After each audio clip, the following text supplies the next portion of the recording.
nerds, to another episode of Between Nerds. I'm here with my co-host, Drew. Hi, Drew. Hi. How you doing? My name is Drew Philip Elias. I think Aldo just forgot my name for half a second. Yeah, probably. Yeah, you think you know somebody, and then they turn the mic on and they just forget your name.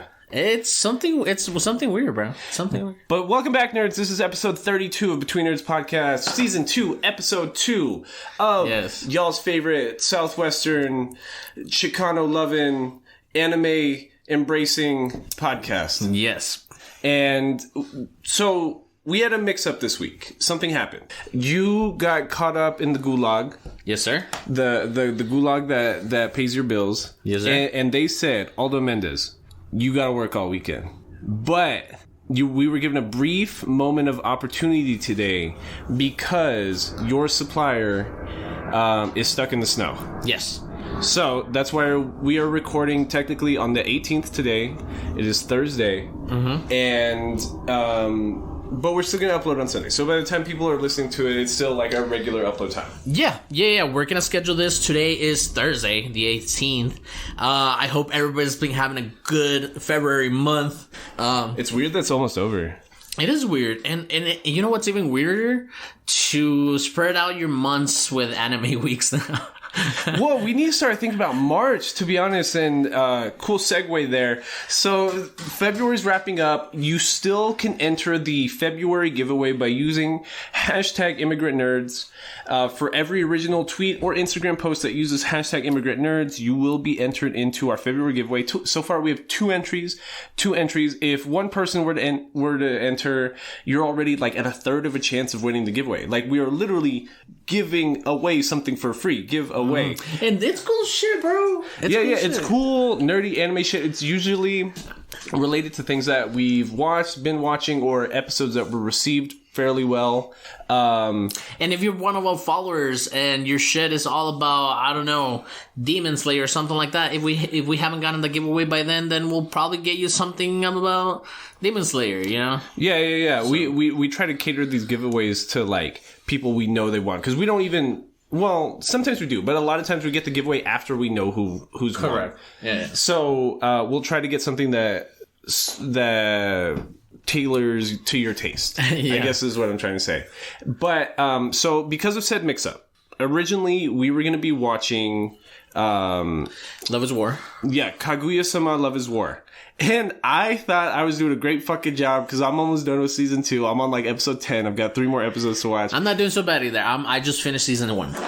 Season 2, 10 times better than season 1. I will tell you that right now. Okay. But we'll talk about it next week. Okay. But so because of said mix-up, you no longer had the time to like catch up on what we were watching this week. Mm-hmm. And since, you know, normally you'd still have like Thursday night, Friday night, Saturday night. I would just binge the shit or something. Right. And you're a lot more of like a binge watcher than I am. Like, I watch things in pieces, and like a lot of times when we're about to record an episode, you're just finishing up whatever it was we were watching that week. Mm-hmm. So because of our different watch styles, you getting called into work means that we had to watch a movie this week. We had to watch 150 minutes of I Want to Eat Your Pancreas. Mm-hmm.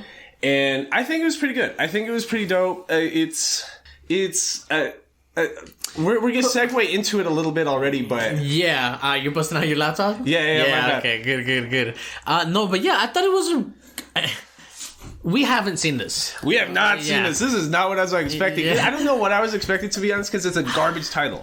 Like, literally maybe the worst title of a project we've seen. But it's different in Japanese, obviously. In Japanese, it's something long as well. Kimi no Suizu wo tabete. Yeah. It still seems long. I don't know. Yeah, and when today we had... like we said, the opportunity to make this episode today, Thursday, and not Sunday, when you are going to listen to this episode. But you were texting me. You thought I had already watched it because I told you I had started with V, but I hadn't started watching it because then you told me to, because I had the plan of watching it this morning. Well, when I got out of work earlier today because of the delay that I had. And I didn't start watching it because you were like, oh, should I just watch it at your house? And I was like, yeah, sure, whatever. And then I asked you, you just recently got a new puppy. Yeah. So you have been having a puppy on your hands. Yeah. So like, she's about coming up, like 2.5 months old, basically. And like, it's a puppy. So like, it's hard for me to like get her to not do accidents to the house me and Karen just moved into that we're renting without her having, I got to keep on a schedule to not have accidents. Yeah. So like, I haven't been coming out as much. It feels weird. It feels weird. It feels nerdy and stupid that like my whole schedule's around this little mutt dog. Dude, that's how it was with fucking Seymour. Yeah. And, so basically I've just been playing a bunch of video games. And so, yeah. So my original plan was I assumed you had watched it. And originally I was like, should I just watch it at your place? But then I was thinking about it more and I was like, we can make better use of our time and I won't have to be keeping the dog off her schedule for too long if I just watch it quickly after work. I work remotely, so I was kind of like watching it a little bit during the day when I had some time.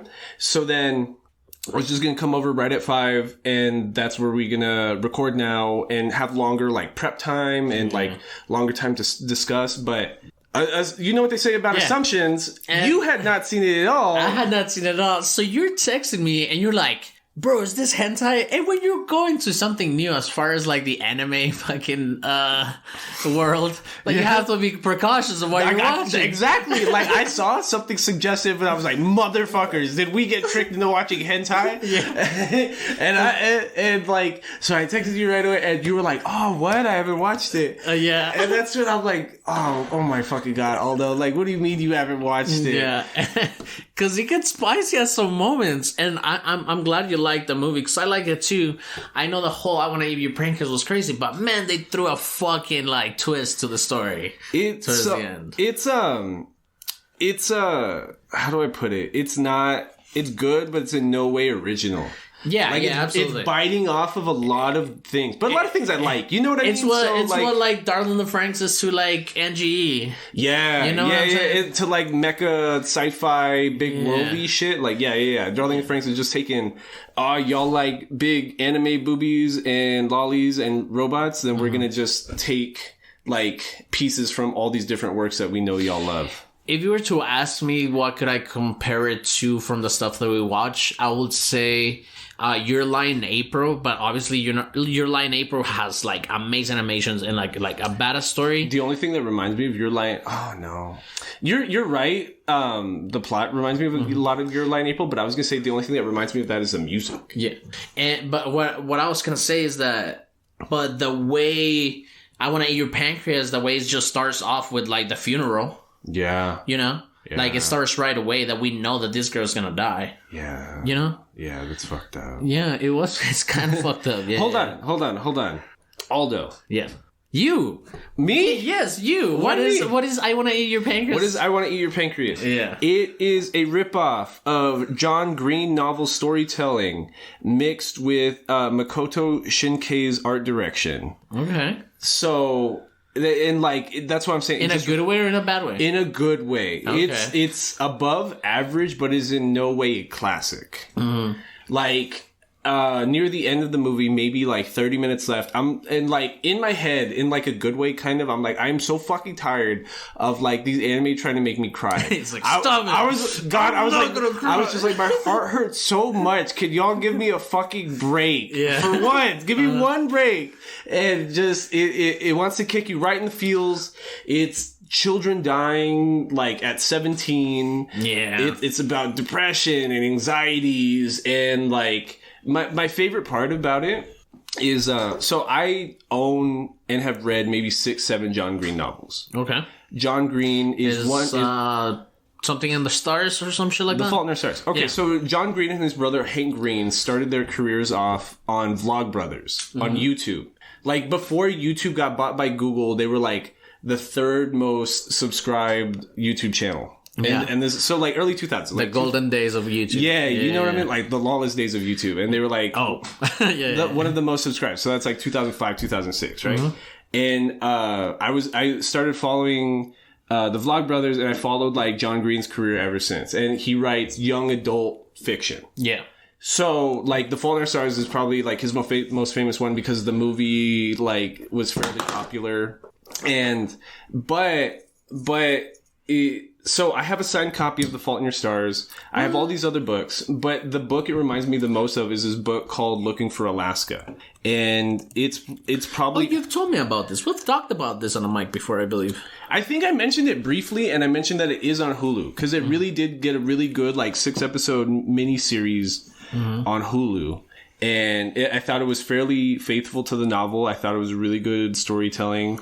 And it reminds me of that so much because I love female MCs that are the character of this chick Sakura and I Want to Eat Your Pancreas. They're the loud, grab you by the hand, grab you by the balls, and I'm gonna take you on an adventure kind of girl. You know what I mean? Yes. I love works with main female MC like that. And Looking for Alaska is that exact same story. It's a girl dies unexpectedly. And she's the most interesting person. And both Looking for Alaska and I Want to Eat Your Pancreas revolve around novels, young adults loving storytelling. Yeah. Because they meet, the characters in I Want to Eat Your Pancreas meet in the library. Yeah. Yeah, because Kyoko? I remember her first name is Sakura. Well, no, not her. Oh, the best friend, Kyoko? Yeah, Kyoko, the guy. We get introduced to this guy. He's the narrator, at the beginning of the movie. No, Kyoko's the girl best friend. The guy's shit. Takehito. Takehito, there you go. My bad. Takehito. Oh, because we never really listened to his name. Yeah, until the end. Yeah. Until the end. Takehito, he is the library person that takes care of its student work. Yeah, he's just that weird dude that hangs out, just head in his book, doesn't talk to nobody, no friends, and judges everybody silently from the back of the classroom. It reminds me of Legoshi again. Yeah, him. Well, Legoshi had friends though. He had he was really closed off, and everyone was scared of him because of who he was. Oh no! Then Show from what we just watched last week. What was it? The sad story, Silent Voice? He's Show in a silent voice. But without the bullying, without the asshole. Yeah, without the bullying. But Takehito is cool because he's he's very comfortable with himself, I guess. Because the thing about Show is he was purposely staying detached from the world because he felt like he didn't deserve friends. Takehito's he just doesn't want to have friends. Yeah, he almost thinks he's above everybody, or they're making fun of him, or the things they do are dumb. You know what I mean? We all know that kind of person that is just never. Yeah, just kind of judges anything and everything, and picks that as the reason why they can't participate in society. You know what I mean? It's you've convinced yourself that you're so far above everything. That you don't need to participate in the world. I don't like amusement parks. Yeah. No. Well, when you said you don't like amusement parks, it was the cost. The cost of really good amusement parks are exorbitant. You know what I mean? You could spend $1,000 and still not visit every park at Disney World. The line's ridiculous. How can I explain to somebody that hasn't already experienced it? You're going to spend more than half the day in a line. Yeah. And you can't, you know what I mean? But it's you just have to experience it. You just gotta do, and that's such you can't explain it because it's so it's not a linear thought process. It's one of those more you have to physically participate in something to have your endorphins going and feel that feel. Cool. Yeah, I get you. Yeah, very cynic people, I guess. Yeah. And, so we meet what was his name again? I'm sorry. Takehito, and he meets this girl Sakura in the library. In the hospital? No, I messed up. I said the library at first, but they start working together in the library, but they met in the hospital. Because she loses her book, right? Yeah, she dropped her book. He's a book nerd. He's in the hospital to get some stitches taken out because he had appendicitis. And she's there because she's a sickly person. And he opens up the book, and it's called How to Live with Dying or something like that. And it's just a diary of this chick that's gonna die of what was it? Was it pancreas? Oh, she was dying of like a pancreas disorder or something. They don't really say what it is. Like, is it cancer? Is it? I think I started to notice this fucking pattern that like a lot of the animes, they'll just like refer to something but not say what it is. And this is I think you're exactly right. And this is the closest we've gotten to like, they're going to pinpoint something. You know what I mean? Mm-hmm. Like, you had to infer in your lie in April that it was neurological. Yeah, exactly. Like, this one tells you straight up, like, it's in the pancreas, but what's in the pancreas? I do Google what a pancreas does, like, while watching the movie. It regulates sugar, brother. Well, a bunch of different things. Yeah, a bunch of different things, but yeah. It just makes enzymes to like break stuff up, which is why it makes insulin. Insulin's an enzyme, and then I thought, okay, so is it going to be like a metaphor about like the body parts that like they're going to lose, like like. I thought it was going to be a metaphor for what an appendix does, and it ended up never being that, because an appendix is a vestigial organ, like. We, as a species, have evolved past the need for an appendix, right? So I was like, "What's this? I don't even know what it's for." It is part of your large intestines and has it's like a pocket of bacteria. But the idea is that, like, I guess before we start cooking our foods, that piece of bacteria, like that little bit of bacteria, like bile. No, it's not just bile, but it's special species of bacteria that our body is harboring to better break down raw meat so we don't get sick. We don't eat raw meat anymore. Yeah. And we haven't for like thousands of generations. Yeah. So like... It was just there. Yeah. So now it's just shriveled away and it's just like it gets infected and kills you. Like I've heard I think I read an article or something that apparently we might lose our pinkies like later on in life. Well, not our life, obviously. The life of the species. Yeah, the life of the species. I don't know. It's like why we don't need wisdom teeth. Yeah. You just shit them out. Yeah. Out your mouth. So I thought it was gonna be that. I thought that was gonna be the metaphor. I thought so. There's a sad sack main character, and he's gonna talk about how he's being removed from society because he's as useless as an appendix or something like that. I thought that's what it was gonna be. And it's called "I Want to Eat Your Pancreas" because Sakura is like, oh, you know what they say, like if you want a stronger liver or something, you should eat liver. And so she just looks at him and she's like, that's why I want to eat your pancreas. And that's the name of the movie. Yeah, that's the name of the movie. And I was like, I've never heard that. I've never heard that. I have bad lungs. I should go around eating lung. Like, I mean, I never heard like that thing. Like, remember in what was the time traveling one that we saw? Steins Gate. Oh, I love Steins Gate. You know how they send that message is like, oh, you should eat more veggies so she can be a boy. Yeah, never heard that one. Never heard that one either. That one sounds like it almost could be like a Mexican wives' tale. Like, if you eat meat, like, he's gonna be a boy. Sana, colita rara, all the same thing. But I mean, it doesn't make it not. I mean, we don't live in that region. Yeah. I'm not is that an idiom? Idiom. That's an idiom? Yes. Okay.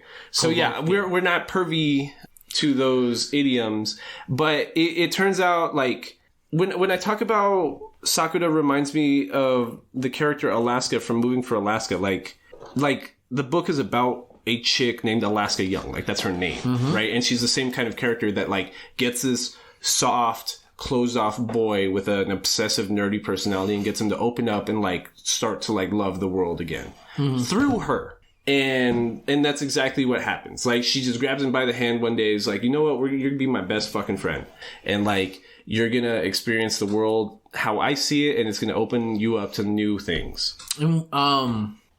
When was I Want to Eat Your Pancreas made? In what studio? I'd never heard of this studio before. I was actually going through the director too, and like it's how it was published, and it's just in like the early 2010s, a lot of manga weren't being published as actual manga, like in a publication. They were just like postings online. So that's what this was. This is like a short novel, like just put on a website, right? Oh, okay. So that's how it got picked up by Studio Voln, Studio VOLN. They produced nothing else I've ever seen. But I was going through the director. His name is Shinichiro Ushijima. Guess what else he's made? What has he directed? It's a really popular shonen anime series. Right now. Right now. Still ongoing. Season 2 just ended like last year. 2 years ago, maybe. Might have been 2019. Season 2 ended last year? It can't be fucking Hunter x Hunter, because that's not ongoing right now. Right? Well, okay. So then he did One Punch Man. Oh, One Punch Man. And One Punch Man was published in the exact same way that I Want to Eat Your Pancreas was, because they were just posted online. You know what I mean? They were just posted as a serialized web novel. And you know what? I've heard, I heard about this website. I can't even remember what it was, but yeah, like of people just posting up their manga online. Mm-hmm. The site that was used by Mr. Yoru Sumino was Shosetsuko ni Naro in 2014 is when the book started being published. So, and the reason I bring up One Punch Man is because, you know, they were just published in the same way. So it seems like this director has a certain sense of like where he likes to pick his stories from. Okay, yeah, that makes sense. But what was like tripping me out more about the direction style, because I'm like, One Punch Man, I Want to Eat Your Pancreas, those are very different directing styles. And I'm watching this and I'm like, this is literally a Makoto Shinkai film. Mm-hmm. Like everything in this is Your Name. It's Your Name or 5 centimeters per second. The whole movie. Yes, I'm like, but it's directed differently. But that's why I'm like, no, it's not. No, it's not. This is the exact directing style to Your Name. The exact directing style. Yeah, almost, I guess so. Almost, but then it has like hints of other shit. It's almost the same writing style. The writing. It's a little spicy. It's a little spicy. You know what I'm saying? It's like Shinkei's not spicy. Yeah, exactly. Shinkei's not spicy. Exactly. That's what I appreciated. I was like, what? I was like, what did I jump into right now, man? Okay. All right. You know? But, okay. So.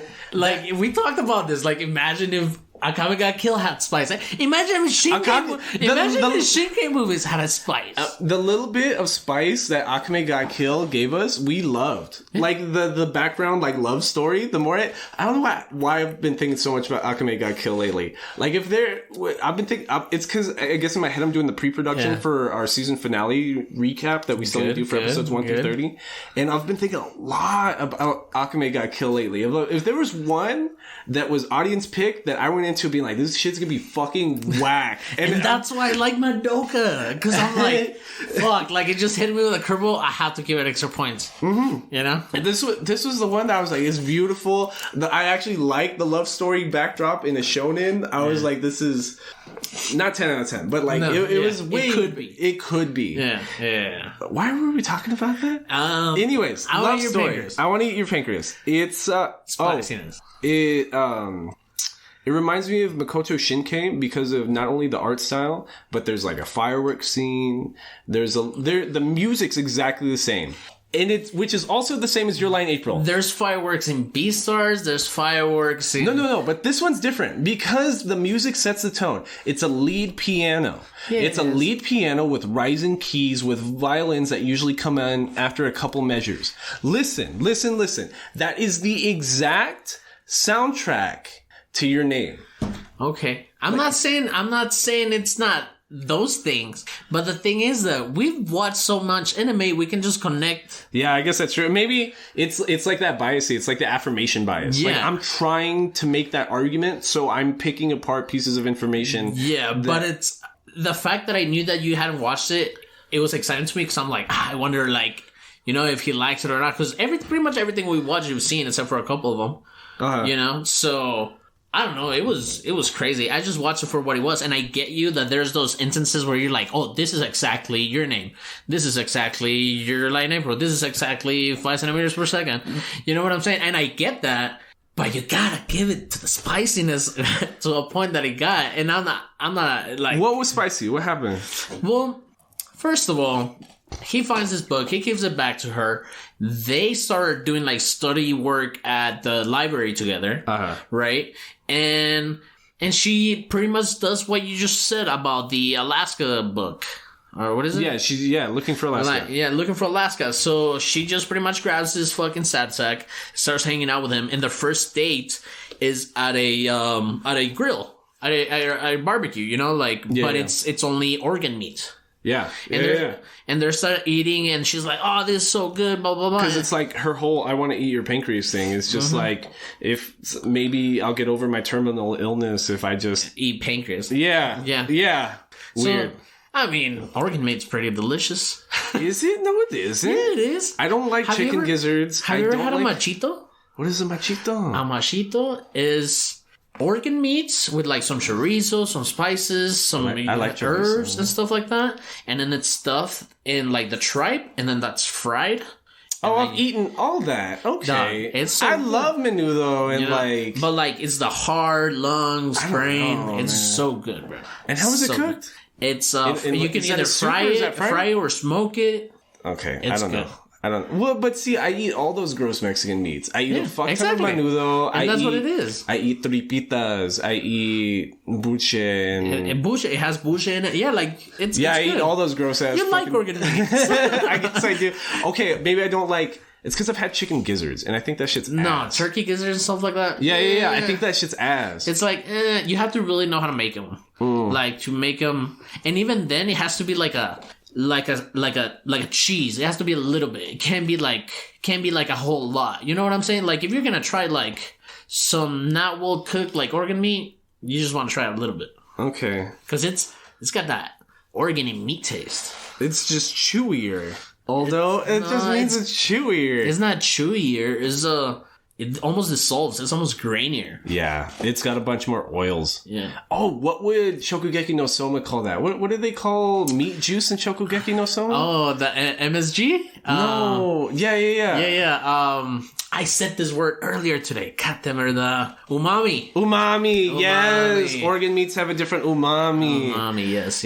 Okay, so wait, hold on. They're at the barbecue. Then what happens? And then they do the whole thing where she tells her, it's like, oh, well, if you eat the meat that you want, you'll have a, healthier whatever organ you ate thing. So they go back to school. Yeah. And he starts getting questioned by this random guy like, hey, are you going out with this girl? Blah, blah, blah, blah, blah. And then this other girl, Kyoko, which is the best friend of, what is her name? Sakura. Like from, it's because you never saw Naruto. Sakura. Oh, yeah, Sakura. Yeah, I know who Sakura is in Naruto. It wasn't until this movie told me what Sakura means that Sakura and Naruto's character design made sense. It makes a lot. Because that's why she has pink hair, because her name is fucking Cherry Blossom. Yeah. So I was like, oh my god, like, I've just been, like, living a lie for 20 years. I never knew what Sakura meant. And then Sakura... Sakura's best friend, Kyoko, like, confronts him. Is like, hey, stop hanging out with my friend. But she doesn't even know that her friend's dying. Because Sakura already told this guy that she's gonna fucking die. Yeah. Because Because she's, like, insistent that this is going to be her best friend. Because, like, Kyoko's harassing Sakura, too. She's like, yo, like, it's like Mean Girls. It's like, that's social suicide. Like, why are you gonna hang out with that fucking loser? You could have this other class president, dude. Which, after watching Love is War for all week, too, I think it's super weird that Japanese high school takes the school president into, like, such favor. Because I remember that guy being a fucking nerd when I was in high school. Yeah, no, absolutely. And it's a thing, like, in every anime, like, for example, in Beastars. Oh, he's the captain of the acting club. Yeah, you like, know what I'm saying? When would, like, the team acting captain be, like, the coolest guy in school? Or, like, in, what do you say, haiku? Like, oh, he's the captain of the fucking team or something like that. Or the coach. Volleyball team? Yeah.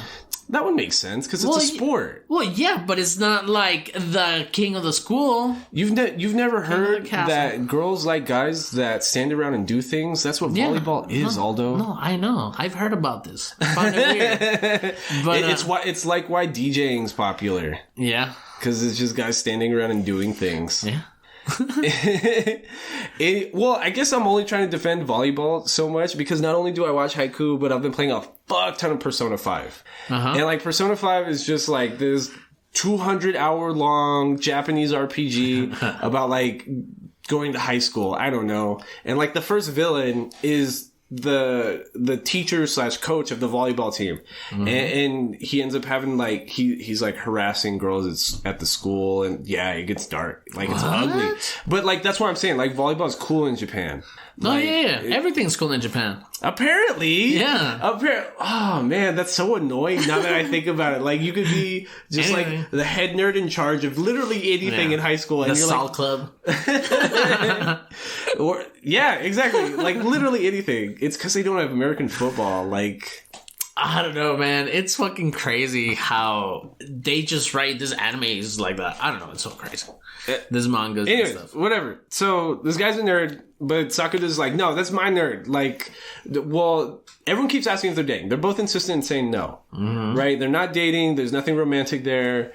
They even go eat in public together. They go to like a pastry tasting factory thing. Like it's like one of those like it's like a conveyor belt of like pastries that'll like go by you and you'll just pick them up. Yeah. It's like how there's sushi bars like that. Yeah.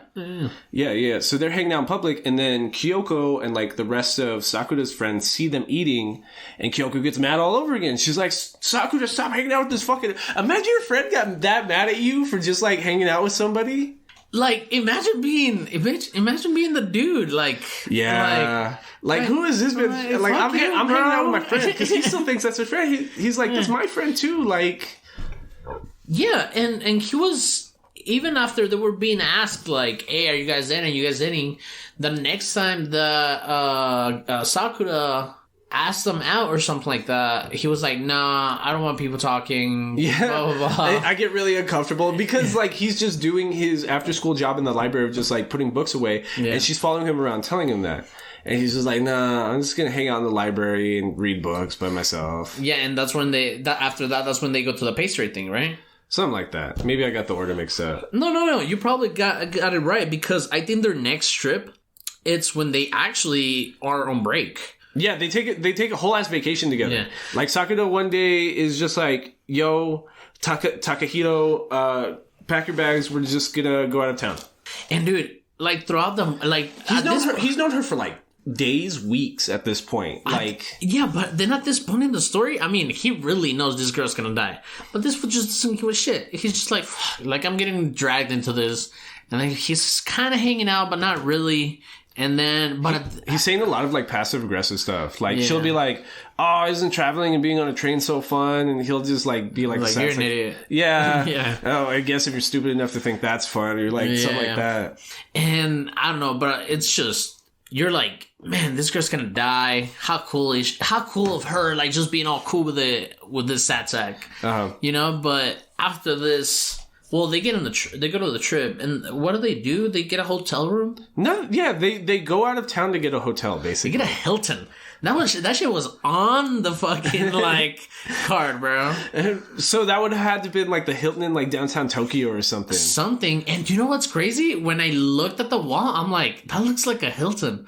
That's the hotels that I like to, like, get whenever I travel for work. You're fucking fancy, bro. What? I'm just saying. If you're going to hire Aldo Mendez, you got to get him a Hilton or he's not going. None of that Motel 6 shit. Like, they tell us to choose our hotels, bro, so I'm just going to choose my hotel. But anyways, I think they start playing a game. Yeah, but like, oh well, they come into the house. They go into the room. It's one bedroom. Yes. Yeah. It's one bed, and right away she's like, "This is where both me and you are gonna be sleeping tonight." This is where it starts like hints of spice because I'm watching this, and they're like, "Whoa, they're getting a hotel room!" But then first, I thought they were getting their reservation canceled. I thought something sad was going to happen because on that image, you see Sakura talking to the lobby and like, they're like, blah, blah, blah, blah, blah, no. And she's like, oh shit, blah, blah. And then she comes back. She's like, hey, they upgraded us to the fucking penthouse. Dude, this room is huge. Do you know how small Japan rooms are? Yeah. Like this shit has a living room, a bedroom, like a kitchen. Like it's crazy. It's got an island and everything. And this is when you started texting me. You're like, yo, bro, this is after you texted me, bro, is this hentai? And I'm like, oh shit, is this something fucking horny as fuck? Oh my god. I didn't even think about the room size. I don't even care to think about the hotel. I was just like... Last time I saw a hotel room wasn't B-Stars, and that was kind of weird. Yeah, well, yeah, that was horny shit too, but that was literally a love hotel. That one was different. That was in the red light district. That one was different. But it's because... When I was watching this part, I guess the part I was stuck on was that it's like, I was still stuck on the looking for Alaska parallel there. And I was like, that's something Alaska Young would do, tell a guy that she's only known for 2 weeks to, get a hotel room with her and just lay with her all night. But then she's not going to do anything because, women like this are teases, I guess. I don't know. That's how the writing style is. I don't know. Yeah. And, they end up getting this fucking room, and she's fishing for it, bro. She wants it. She put a lure out for some dick, Aldo Mendez? Yes, sir, bro. Yep. She put a bear trap. She put a fucking lure. She set up the bunny trap. The bonks and the fucking stick. She bought him clothes too. She dressed him up. So she got him suited. She bought all the food, all the drink. Well, they were drinking soda. So when they're in the lobby, they like you can already tell that she's excited about that part of the trip, and then like she's trying to get a reaction from him almost, but he's just like, oh, whatever. Yeah, I'll go. Yeah, whatever. So they get in the room, and then she's like, oh my god, I can't believe we're gonna spend the night here, blah, blah, blah, this and that. It's like, I'm gonna go take a shower. and wait, we didn't even talk about the hug. That's after. Okay, never mind. Okay, so she's like, I'm gonna go shower, hee. And she's in the shower, and she's like, oh, hey, I forgot my scrub, something. Can you get it from my bag? And then fucking this guy's like opening her bag, and there's like a little moment like he's all like almost like embarrassed of going through her purse. Yeah.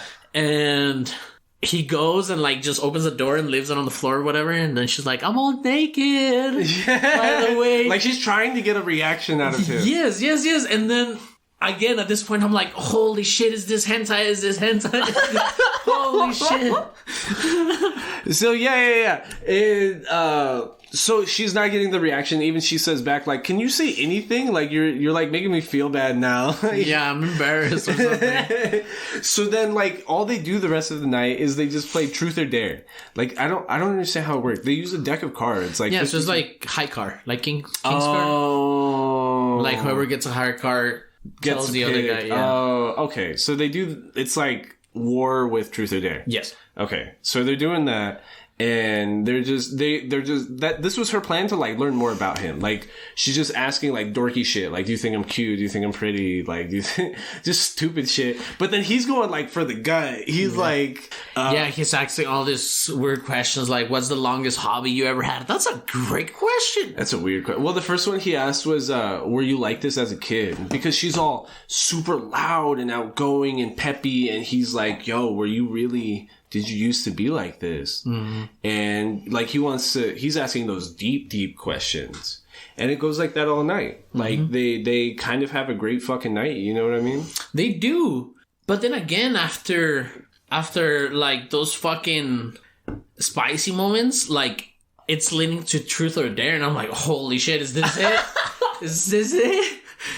I guess I felt like you felt in Berserk. It's like, oh, is this where the rape happens? That's what I was gonna say. I was like, because like for anybody listening that didn't listen to our Berserk episode, what had happened is the week we were watching Berserk with Lloyd, I quote unquote spoiled it for you. All those spoiled something. So like, there's one female character in Berserk, and every other episode, she almost gets like raped or sexually assaulted, and like I'm on like episode 2, so she's getting sexually assaulted, and I'm like, yo, Berserk is crazy. This bitch is getting raped, and Aldo's like, oh, you're there already, or like something like that. What did you say? I was like, oh yeah, it's like. Guts gets it too, but he's the only one that gets it with consent. Yeah. So like I go the rest of the week watching Berserk. It's like 24 episodes. Like Every other episodes, yeah. Yeah. So every time I'm like, oh no, she's about to get raped. This is it. It doesn't happen. Next episode, oh no, she's about to get raped. Doesn't happen. It doesn't happen till the last episode. It's the last scene of the last episode. Mm-hmm. So yeah, I totally thought it was going to be something like that. I'm like, oh no, now someone's going to get raped or something. Yeah. And fucking, like, it just, she's trying to get spicy with her questions. Like, he's trying to get him to go for dare, but he always picks truth. And, like, she asks questions like, who would you pick from all the girls in our class? Who do you think is the prettiest, blah, blah, blah. Yeah, he's like, this other girl. The girl that's good at math. Yeah. And then she's like, oh. And then he goes and asks some crazy deep cutting shit, and then she goes again and she's like, in what place would you put me in then from all the other girls besides the girl that you just said? And he's like, third place or something like that. And she's like, oh. And then he goes and guts something like deep cut, and yeah, like she starts asking like this fucking crazy questions. It's just wild because, like, from things we've seen, we know Japan's super unbelievably conservative. From going from watching Kaguya-sama to this all week, which is a super, super innocent, like, super Japanese conservative way to look at romance, that it's, like, funny and dorky, to going to this, like, two 17-year-olds in a hotel room together, unsupervised. Unsupervised. This is not what the Vatican would want, goddammit. Yeah. Like, this is, like, 10 tiers spicier than, like, a lot of things we've watched. And especially it's spicy in the sense that it's like a romance. You know what I'm saying? Like, and I'm gonna have to bring it back to Domestic Girlfriend, because Domestic Girlfriend, even though as trashy as it might seem, that level of spice, it's good. Like, if you would throw in some spice in regular anime like Akame ga Kill, or fucking like Shinkai movies. Akame ga Kill had fan service. No, but it didn't have spice. It didn't have spice. Exactly. They kissed one time. They kissed one time. Yeah, but it's not like you whore and then like make out. You know what I'm saying? Like, it's not spicy, you know? You know, it's like, oh, Jesus Christ. Like Shinkai movies with some spice, like, that would be great. Oh God, that was the funniest thing. I haven't seen it too long.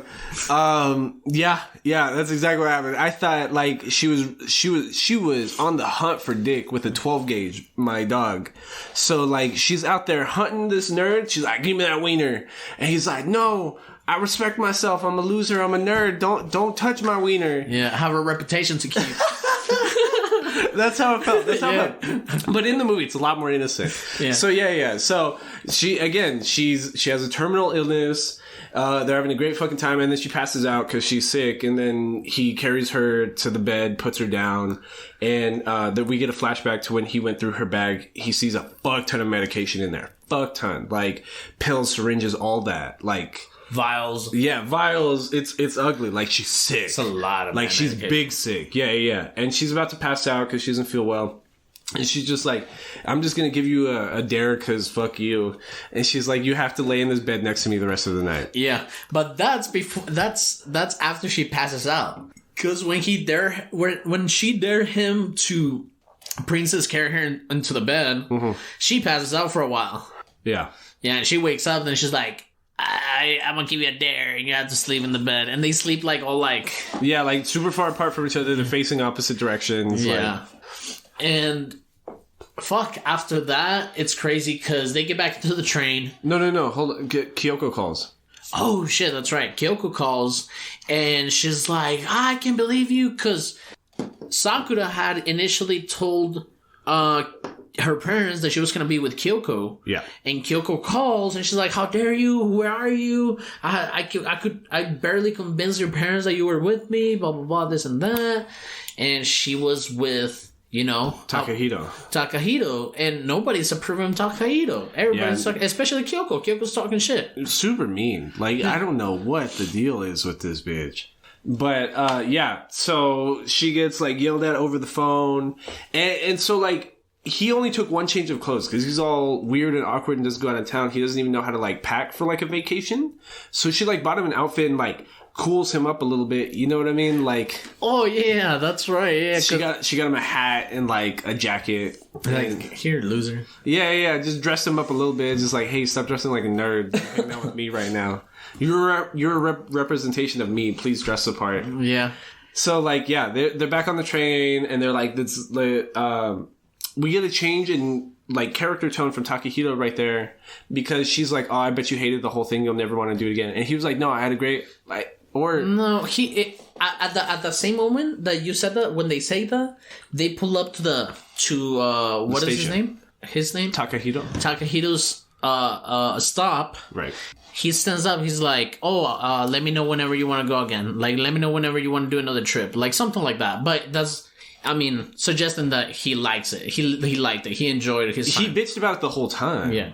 Yeah. So, and that's when she's like, oh, I bet it reminds me of the Bob Burgers episode when he's like, fine, but I'm going to complain the entire time. Yeah. And, well, she's opening him up. That's what I'm saying. Like, when I was talking about the Alaska Young example, like, he's happy right now. Mm-hmm. Like, he's always such a sad sack. And, like, he is Legoshi from fucking Beastars.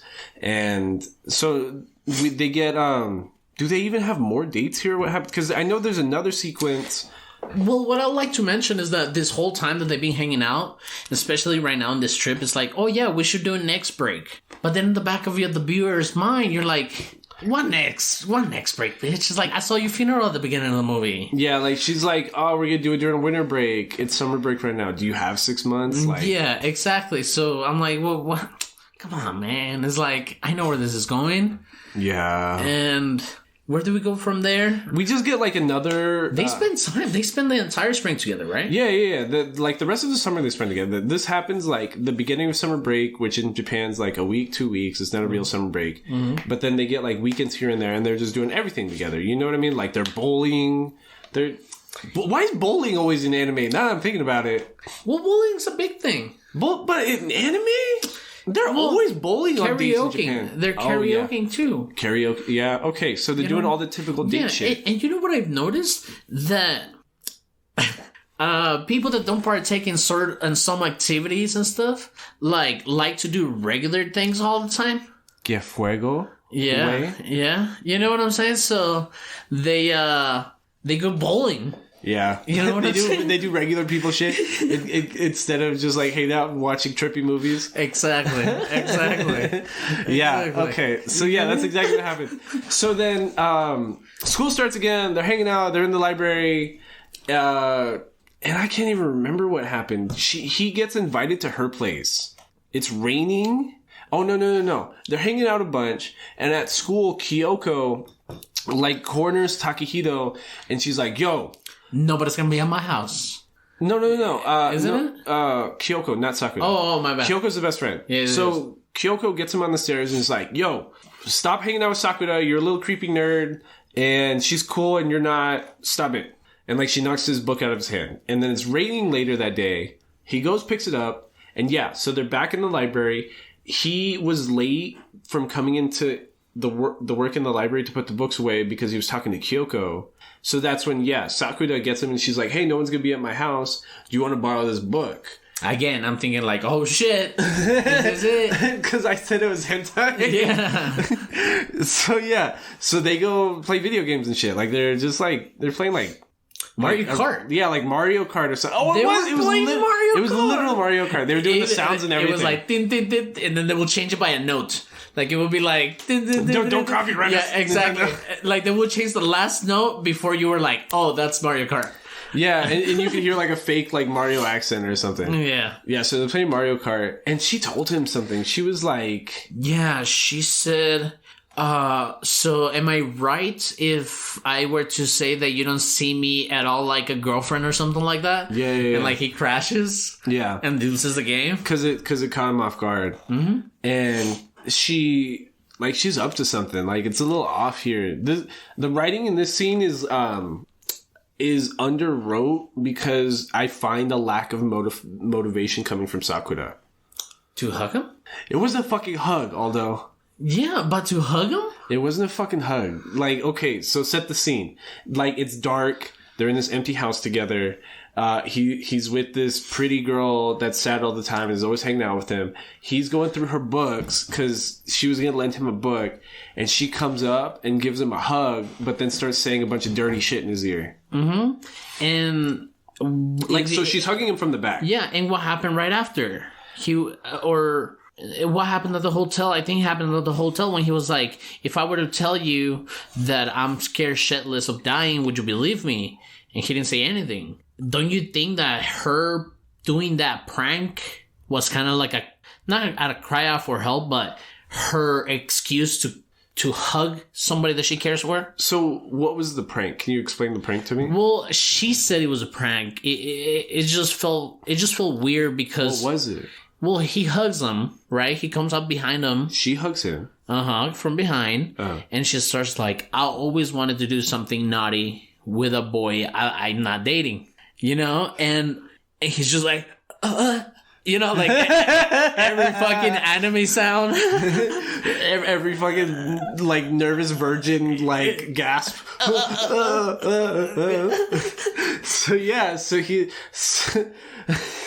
So he's trying to hide himself from it. So she's just like, that's a prank. This is a joke. I don't want to fuck you, you weird nerd. Yeah. And he's like, oh, he gets fucking pressed. Mm-hmm. He gets fucking... Yeah, he didn't like being manipulated like that. Which, like... It's understandable, but you don't have to get like that. He got aggressive. I could understand being mad, because that's mean. Yeah, you know what I mean? It is a prank. It's a little cruel. Mm-hmm. But immediately after, he gets flat out aggressive and pins her onto the bed. In reverse prank fashion, but it seems a lot more sexually aggravating. I was gonna say sexual assault, but it's a lot more like aggravated assaulty. Like he grabs both her wrists, pins her on the bed, and she's like, "Oh, ha, this hurts. Are you getting me back?" And I didn't like this part at all. It got weird. It got weird for like. But like, listen, that's when I texted you. I texted you when the hug happened, and she was like, "Oh, you want to fuck, you virgin like, nerd?" I was like, "Bullshit! Oh no, are we watching hentai? We got tricked. Are we gonna do an episode on hentai?" Yeah, bro. I was like, "Oh no." I was like, I'm already invested because I'm halfway through, and this is the only thing we're gonna be able to record. But I was like, we might be watching hentai. Oh no. That's funny. It's when I got right there, they got super hentai, and I was like, oh no. Because it got very crazy, and like you said, after like his move on just pinning her down and grabbing by the wrist, and there's even a moment where they're showing in the animation that he squeezes even harder on her wrist. Yeah, and he gets very assaulty, but like as the viewer and a first time viewer, you're not led to believe that he's a bad person like that.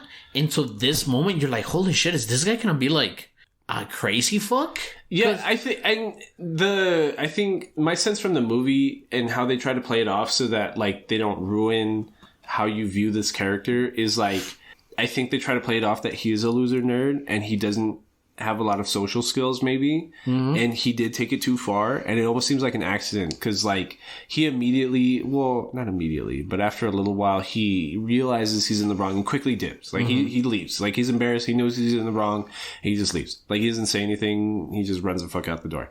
And the popular class president guy's outside, and he kind of just beats the shit out of Takahito.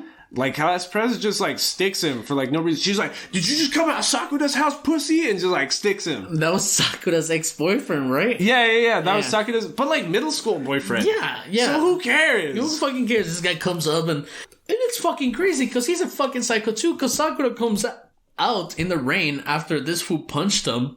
And he's like, oh shit, what the fuck did you do to him? She goes out to help him, and then this dude's trying to act like... Yeah, he's trying to act all cool with her, and she's like, no, you just punched my friend, fuck you. You just punched a person. Yeah. Like, she's like, scoot the fuck back, you weirdo. And he has like this smirk on him, which I really liked on the animation, you know, because it was smirky the way he was smiling. I like that subtle animation detail, but I cannot stand that writing of this scene. Like, everything post the hug just seems like bad writing. It just seems like such a cop out on so many levels. Just an excuse to put it. I think it has to do with the dub as well. You think so? I think so. I think I'm gonna have to give it another shot as far as those moments, and I know exactly which moments you're talking about. And it was that moment on the rain when he gets punched. It was the moment in the fireworks. It was the moment in like when they're in the hospital, right? Like it gets very weirdly written, right, or at least dubbed. Okay, and maybe writing was the wrong term, but I was gonna say like the writing of the plot here. Mm-hmm. It seems like I have all of a sudden lost a sense of every character's motivation, and it seems more like a reason to just ramp up the stakes a lot for 10 minutes. So I'm not talking about the writing as in the character dialogue, which that's my bad for using the wrong semantics, but it feels like I have no motivation and no prior knowledge for him as a character to be pinning her to the bed. I have no reason to assume that the class president would have been stalking outside of her house at that time of day, because from what we know so far, they don't even hang out or talk because they broke up in middle school. Part 3, I have no motivation on part of the president to really know why he punched him. Just like, oh, you're also a male trying to go for the same female. I'm going to punch you. Well, you know how I saw that moment, the moment that he punched him, he was like, I don't know who you are or something like that, but you should know that she doesn't like pushy guys. Yeah. That's why she broke up with her ex-boyfriend. Which was him. Without knowing that he was the ex-boyfriend.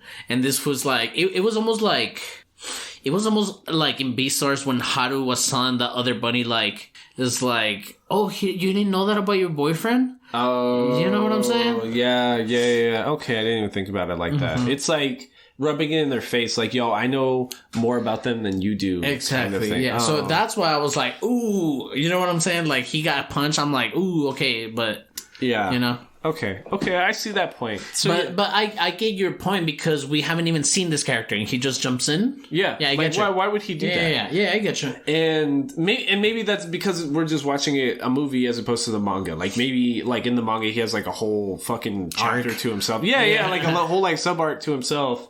But so yeah, I don't even know where it goes from there. It's like, well, she gets hospitalized. Oh fuck yeah. Okay yeah. And this is why it reminded me of like a different John Green novel. It reminded me of The Fault in Our Stars, which is literally just about like children with cancer. And that's what reminded me about this a lot because like children with cancer is like a hot topic. Bro, it's because like topic. You need to write that topic well or like you're gonna get like flamed for it. Yeah. Like people are gonna like fucking Twitter cancel you if you write about children with cancer wrong. Like Did you ever watch Tropic Thunder? No. Tropic Thunder? Yeah. I love that movie. But why? I don't know if I should say the R word, but he's like, you never go full R word. You know what I'm saying? Because you know, like Tom Hanks, he never went full R word. That's true. You know what I'm saying? Like Radio, he never went full R word. So then how does that relate to this? Is that if you are gonna do like children with cancer, you can't go on a goofy way about it. You gotta polish it. Yeah, you gotta really polish it. Okay, I see that point a lot. And yeah, that's exactly what happens here. So now she's hospitalized, and like it's super because he cares about her now. You know what I mean? Like they had that weird ass night, but like he's totally trying to buck and like. Now he is. Yeah. That's what I'm saying. He almost like assaults her, and now all of a sudden he's like, "Oh, I did want to buck this whole time." Yeah. Oh, that's what those feelings were. I understand. Oh, I understand these feelings at the bottom of my balls. and yeah, he very, very guilty. Like goes to the hospital and visits her, right? Yeah, he's embarrassed a little bit. He doesn't feel good about like his reaction. About his reaction that night because he just took it too far. You know what I mean? Like we all know somebody you just accidentally take it too far. Sometimes it'd be like that. And so she's there and she's just happy to see him. You know what I mean? I think. Don't they play cards that time or something like that? They do play cards in Truth or Dare again. Yeah. And again, he's asking like some serious questions. And Kyoko walks in and Sakura hugs Kyoko because they hug again in the hospital room. They hug again, and she's telling him, because she also hugged him by surprise. Yeah. Again. So she tells him, like, hey, this is not like last time. It's like, oh, this is not a prank. Like, I just want to hold you right now. I just want to hold you because I've been loving people's warmth lately. Yeah, and it's like it's a really obvious metaphor, but it's a good one. Like, it's a really like she's dying, like she's losing her warmth. You know what I mean? Like, she's constantly described by Takuhiro, who's like, we haven't even explained it, but we are privy to like his inner dialogue throughout this whole movie, and he's always describing like she's a bright smile, she's a bright personality, like she's such a big personality in the room. And, like, that's, like, what he learns to love about her. And this is, like, that imagery right here where it's like, yo, like, I'm losing my warmth. Like, I need you to be that life for me. And it's, ooh, like, right here, that's when I wanted to, like... punch up TV. Just stop it! I'm starting crying. Like, I am so fucking tired of crying from anime. Can everyone just stop it for, like, 5 seconds? Like, I'm over it. It's fucking nuts, dude. It's fucking nuts, because...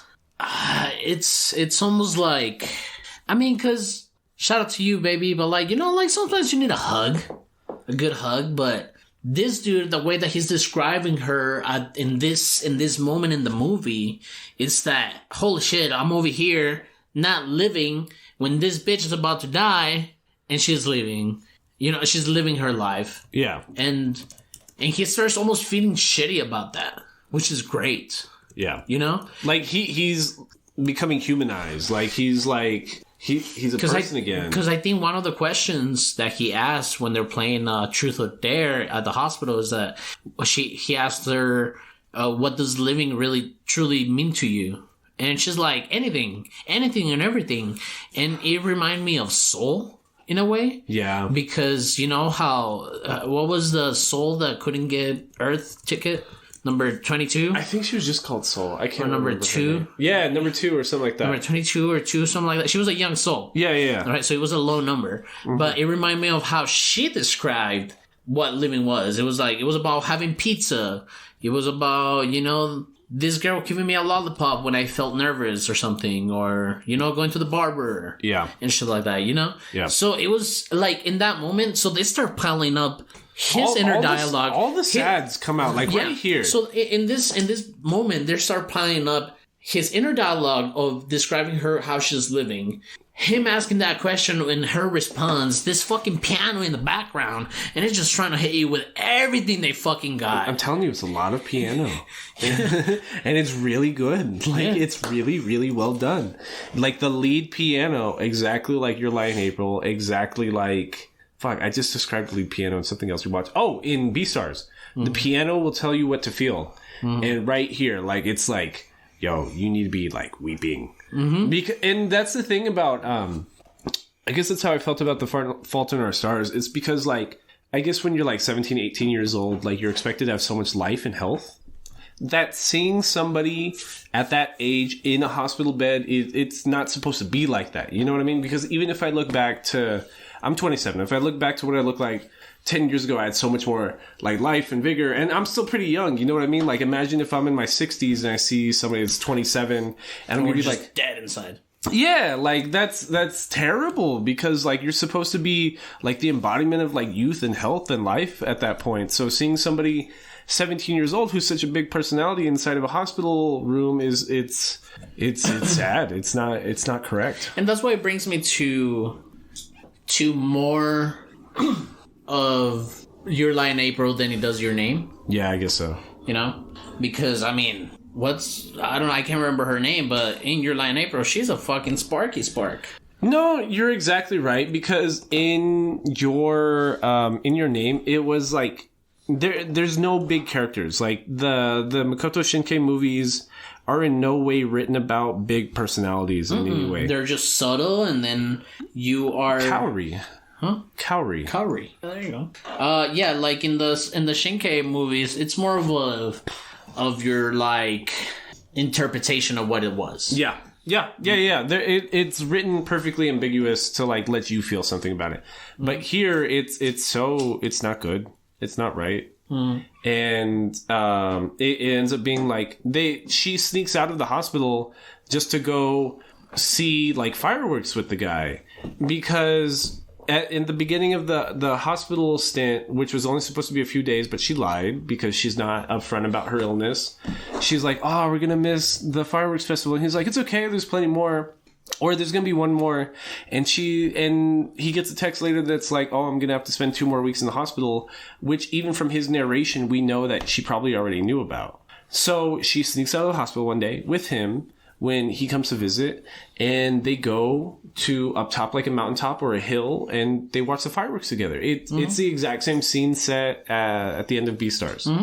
Exact same thing. Exact same scene. And at this point, he is like, he tells her like he's very like he loves that how he's making him feel, because he has noticed changes on himself at this point. At this point, he's like welcoming relationships almost. Yeah, you know, he's saying hi to people like at school, like he's being friendly, like that polite friendly that you do in public. He's finally doing stuff like that. It's like show towards the end almost. Yeah. From Silent Boys. Yeah. He's opening up a little bit, and he's tired of having those X's over his face, and he wants to be a part of society. And it's just the very next scene is he goes to that cafe that they went to, like when they first started hanging out. I think it's the pastry cafe. Cause she's getting released from the hospital. Yeah. She's getting released from the hospital, and they go to the cafe that they first went to, right? Yeah. And they're talking, and like the sequence of the conversation was very, very organic, very... This is like a conversation that I would see somebody having. Over text. Over text. Yeah. They were they were very comfortable with each other. Yeah, they're like, hey, I'm here at the cafe waiting for you. It's like, oh, she's like, oh, sorry, I just got released from the hospital. I'll be right there. This and that. And he waits all day. He waits all day in the cafe for her, and she never shows up. And he thought maybe he fucked up, because his last text was, I want to eat your pancreas. Which was like... Which is mentioned at the beginning of the movie. Yeah, which is also the title of the movie. No, but at the beginning of the movie, not only did they show you her funeral, but he tells you, it's like, I want to eat your pancreas. That's the last text I sent her. That's the last message I sent her. Yeah. That was their last piece of communication. So now, as a viewer, you see that he's texting, I want to eat your pancreas, and you're like, oh, yeah. So he goes home. He thought he thinks he got like stood up almost, because she never showed up. She never texted back. And then he's watching like the local news with his parents, and then he finds out that she died. She got stabbed like on the way to the cafe. But it's because we missed a scene that prefaces this and like makes it seem like she has a confrontational attitude, because they're shopping one time together during the day, and she confronts like some like aggressors. Bullies. Yeah, some bullies. Like they hit like an old lady and tried to like hustle money out of her, and she stands up to them until the cops show up. So you're led to believe in this scene that maybe that's what happened again, because she randomly got stabbed by somebody. So maybe she was standing up for somebody else. And he just immediately just goes upstairs and just starts bawling. Like his parents don't even know what's going on, because they never met her. Like he's just... And I love that the mom was like, hey, I heard you got a girlfriend. Yeah, you should let me meet her. You should let me meet her. And then he's like, no, I didn't. It's like, well, at least I'm glad you're hanging out with somebody. It's like, because he mentions at the beginning of the movie, he's like, oh, I told my mom I have plenty of friends. Like, I always tell her that I'm out with friends when I'm at the library or something like that, so she doesn't worry. But then the mom is like, I know you don't have any friends, you fucking loser. It's like, I'm glad you're hanging out with somebody, though. Yeah. And it'll be nice to meet her. And yeah, dude, she gets murdered. And he doesn't even go to her funeral. It's super sad. Like, oh, like it would have already been fucked up to see somebody so young like die from some kind of weird pancreatic disease. But now it's like, he's like, fuck you, you're not gonna see that death. It's like, you're gonna see her get stabbed on the alley. That's what you're gonna say. Yeah. And now like, so all her classmates are there. Kyoko's losing her fucking mind. She's bawling, and he didn't go. He just holed up in his room and was reading books and feeling sorry for himself. He read all his books and shit like that. Fucking asshole. Fucking dick. And like, and then you hear him narrate it. So it's like on the 10th day, I stopped reading and I finally got out of my fucking room, and he goes to Kyoko's place, and he, like, the Japanese custom is to what did they call it in what was that Mexican Pixar movie? Una oferta. Yeah, an oferta. Or oferta. Okay, whatever. Like an offer. Yes. So, like, the Japanese have a similar custom. Like, her picture's posted Tribute. on- Yeah, it's a tribute. It's a little shrine to her because she just died. It's like Dia de los Muertos, but like every time. Yeah, like every time somebody dies. Yeah. So, like, he's gonna go, and his mom knows that it's about that girl. So, like, she hands him offering money, which I guess... Ofrenda. I'm sorry. Ofrenda. Not oferta. Ofrenda. My bad. So, yeah. So, I was like, something's wrong with that. But, like, the mom hands him an envelope that says offering money. Uh-huh. Because it's an ofrenda, like, it's an offering. Yeah. Like, and I guess that would help the family in that situation, right? So he goes, he's praying over the shrine, the ofrenda, the whatever, and he's super sad, and he's being, like, super polite to the mom. Like, he's like, they go out of their way to narrate the animation. That politeness. Yeah, of him being polite, because he's on his knees on the platform, which has the ofrenda on it, and he's on the pillow, he's praying, he gives the offering money, he's lighting candles, and, like, without standing up, which I guess is impolite in this section of the house. No, but I think he's trying to keep... I think, and you mentioned this, it's like they go out of the way to show how polite he wants to be, and it almost reminds me of that scene that you pointed out of, like... in Howl's Moving Castle when she taps her shoe to make it fit better. Yeah. It was almost like that. It almost felt like that because he doesn't get up. It's a very fluent, like, I turned around towards you now. All on his knees. Towards you now, and he keeps bowing to her. Yeah. And it's just to pay respect. You know what I mean? Like, I'm not trying to put my feet on this platform, on this ofrenda. Like, I'm paying my respects. And he's just like, yo, like, I knew about the pancreatic disease. I'm so fucking sorry it happened like this. I'm the only person she told. I swear to God, like, I'm so sorry. Like, just whatever the fuck you need. Like, and she starts bawling them, but, like, it's not even, like, sad crying. Like, the mom's, like, happy crying. She's like, she told me somebody would, like, you would come. She told me that, like, somebody important would come by that's too shy. Or she didn't put shy. She put, like, she said, like, a rude word almost. She said, like almost like he's too chicken shit to go to the funeral. Yeah, he'll show up by himself. Yeah, like, he's not gonna show up in the funeral. He'll show up probably sometime later. Yeah, but he's a person that I told in my class and blah blah blah. So that's how the mom recognizes her. Recognizes him. Yeah, so she brings down the diary, which is how to live while dying or whatever. Yeah, living with dying. Living with dying, and she lets him read it. She's like, "Yo," she told me to let you read this, and it's just. Like, she was just genuine. This is probably the best writing right here. Is, like, how she describes how he made her feel. Because it's, like, it's directed in the beginning in such a way that it's just, like, it's how you feel at 15 when a girl holds you by the hand. It's just, like, a whirlwind of emotions. You can't even register what's happening. You know what I mean? It just feels like, just, like, this big rush of emotions.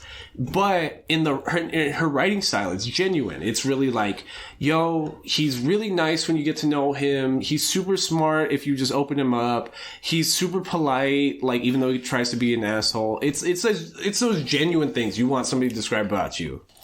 And as the mom, feeling so grateful, like, she felt genuinely grateful because not only is he a very good person and stuff like that, but earlier Sakura mentioned that she couldn't hang out with her parents because every time she would bring up the conversation or the topic of death, like, they would be like, no, don't talk about don't talk about that. And that's why Sakura, we are made to believe that her motivation at the beginning is that she's just getting somebody that she can do the things that she wants to do before she dies. Yeah. But now that he has a journal, we know that she has always had a crush on him. Yeah. You know? And it brings me back to Your Lie in April. Yeah. No? Yeah. It's, bro, like, this is probably the best scene right here because it's so, like, it's perfect almost. You know what I mean? It's so genuine in its writing. And I would assume this is entirely the manga's writing. I don't know if a director could produce something like this, because the director also produced this movie, and this is top tier kind of. And you know what's funny? That I've been loving all these Your Lie in April's moments until the animation of her spirit. Oh yeah, and it gets all whimsical and stuff. Like that one, I was like, what? Like if you compare that to Your Lie in April, like the whole spirit scene with them in the water playing piano together, and that was it. Yeah. So what ends up happening is like he goes through the journal, he reads all the days, even like her last few days. And he thinks that's the end, and the mom's like, no, there's more at the end. And she has, like, wills, like a testimony to special people. She's got one for her dad, one for her mom, and she's got one for him. Like Haru. And not like a will, like we think about it over here, like in America, like they're gonna leave you something. It's more of a thought. Yeah. Of like, put this on my tombstone kind of thing. In my death, I need you to know this. Exactly. And so, and it's just real shit about him, to be honest. It's really... Like, this is, like, he starts sobbing. Because it's like, stop avoiding people. Stop doing this. Like, she's real with him. She's like, yo, you're a smart dude. You're a charismatic guy. Like, you've got such a great personality. Just stop. Just fucking get out there. And it's that... Be friends with my best friend, Kyoko. It's the exact scene of fucking, A Silent Voice. Mm-hmm. Because once he finally puts the X's down and, like, opens himself and, like, registers people around him, he just starts sobbing. And that's exactly what happens here. Like, he reads that she said that, and he cries, he sobs. And what the scene you're talking about is, as he's reading that, those pages of the diary, what we're animated is her afterworld spirit, but it's super grainy. The color palette changes, it turns super watercolory, super faded, and she's grabbing him by the shoulder, and she's like, oh, whatever the fuck your name is, Takehito. It goes, like, super weird for, like... It's ugly. It's really ugly. Yeah. It's really ugly and super bad, because what you were talking about her like, outfit, her... Things we'd never seen. Like, things we'd never seen. And it almost felt like, and I'm not shitting on Sailor Moon, but it almost felt Sailor Moon-y transformation like. Yeah. But without the transformation. It wasn't... I could have done without that scene. I could have done without that. But that's where we get probably... Fuck. What brings us together full stop is like his name.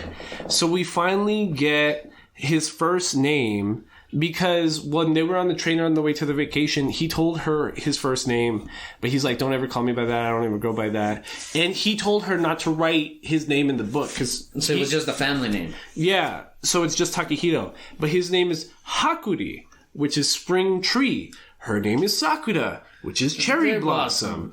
So even the mom right there, when she reads the name, she's like...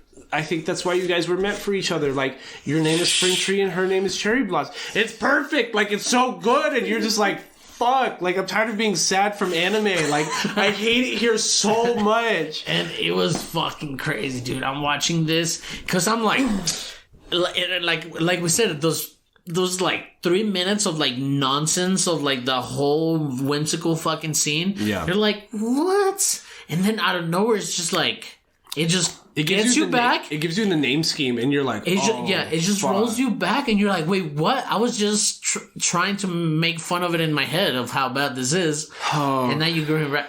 I don't know, man. It was a good movie. Crazy. It was a good movie, and it's not even done. It's not even... Yeah, so then he sits down with Kyoko. He's like, Kyoko, can we be friends, please? Or I don't even...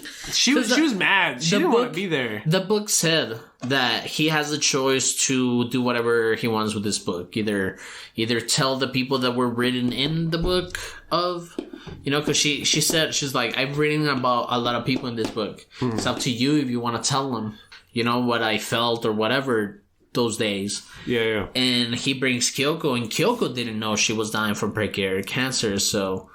Which brings me back to Kyoko, because it's so weird how so protective she was of Sakura without knowing she was gonna die from pancreatic cancer. I don't know. Like, I guess it almost feels like she knew, but she must have known something was up, because she must have known she was being lied to all the time, probably, right? Yeah. Because, like, why else would somebody be in the hospital for, like, 3 weeks? You know, that doesn't happen. But she slaps him. she's really aggressive with him. She's really mean to him, and I'm not even sure there's a resolution in that scene. He's just kind of. She just cries. She just cries it out. Yeah. And at least I'm led to believe that they are gonna have a relationship. A friendship or like a relationship? I mean, not a relationship. I'm sorry. No, a friendship. no. A friendship's a type of relationship. Yeah. Okay. Is that how it ends? No. What happens next? What happens next? The movie ends with Haruki and Kyoko visiting Sakura's grave a year later. The two of them have become friends. Yeah. Oh, there you go. End of movie. And it was a good movie, bro. And I get you that you did see a lot of things from other things in this movie. Yeah. But then again, we've also seen a lot of things that resemble each other a lot, you know. So, but this was the most that was like it didn't feel original in any way. Okay, but in more than the writing style, that's not. I think the writing style is pretty good. The main plot, like I'm assuming if the light novel that was published online was written like this, I would not call it unoriginal. What's unoriginal to me is the directing style, because it's directed exactly like a Shinkai movie. The music, the art style, the character modeling, and like the structuring of the scenes are the exact plot points to a Makoto Shinkai film. They mentioned the title of like at least 3 of Shinkai's movies. The end of Act 2 in every Makoto Shinkai film is a fireworks festival. The end of Act 2 in I Want to Eat Your Pancreas is them watching the fireworks together. It's the exact same plot structure. But why did this happen? So I was Googling, I was internet researching some shit. Today while watching the movie. What year did Your Lie in April came out? Did Your Name come out? Your name in 2010? No. 2016? Right. Which is right now is the 3rd highest grossing film in Japan of all time. Correct. Before the Demon Slayer movie last year was the 2nd highest grossing film of all time. Correct. It was the highest grossing film in Japan for like 5 years or so. Mm-hmm. Okay, Your Name, insanely popular. Probably inspired a bunch of other shit, right? Mm-hmm. Came out in 2016. Came out in the United States in 2017. What year did I Want to Eat Your Pancreas come out? 17. 18. The manga finished in 2017. That means it was in production in 2017 at the height of the popularity of Your Name. Uh-huh. This studio and this director saw a winning strategy, and they went to go pick up the closest they could find to it. I feel that's what happened here. It came out well, because I've seen knockoffs of other shit that's like... Not good? Super bad. Like, I'm not even talking anime. Like, Hollywood will make movies that are the exact same film at the same time. Yeah. Armageddon, Contact. Do you remember, like, in 2012, when, like, Friends with Benefits and the other Friends with Benefits came out? The other Friends with Benefits? You don't remember? Okay. No, it was like 90 movies. Bad Intentions. She's All That. Like, it's the same trope. So different studios will make the same movie at the same time, right? Yes. To compete with each other. Yeah. This is similar but different because it's like after they saw the success, then they're like, oh, now let's make the same thing but different. Right. No, absolutely. That is how I Want to Eat Your Pancreas feels. Yes, but I think I hate it more in the Hollywood point of view. Yeah, I think so too. Yeah. Like in anime, if you're at least gonna put something good like the first 15 episodes of Darling in the Franxx compared to like, you know, all of NGE, like I appreciate that. Yeah. You know?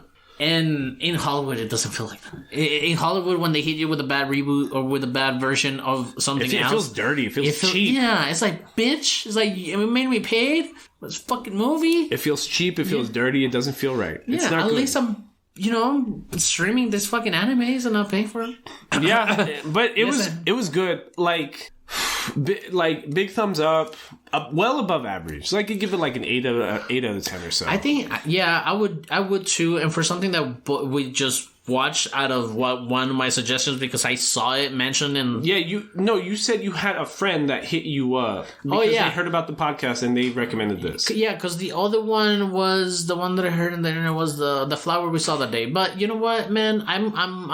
it's not that I'm tired. Yeah, I am tired of feeling sad. I can't. I watched the first season of fucking Love Is War, and that shit's funny. It's not sad. It's not sad. It's not sad. Well, see, and it gets spicy at the end. It gets a little spicy. At the end. It gets very spicy. My girl was watching. She's like, "Oh my god, I wish this was dub." It's like, I fucking. Why is okay? If anyone listening before next week, wait. Nerd down. Nerd down. Nerd down.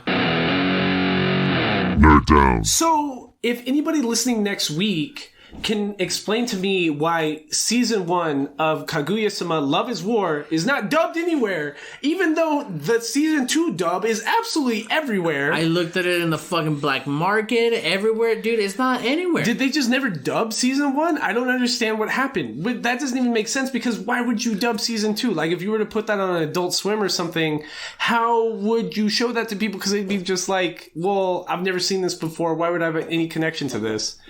And it's just, well, I like Love is War a lot. It's fun. I tried watching it previously, and I'd never made it past episode 9. And again, same trope, is the fucking president of student council. Yeah, like, that dude's a nerd. Like, where I went to school, the president of student council would have been a fucking nerd.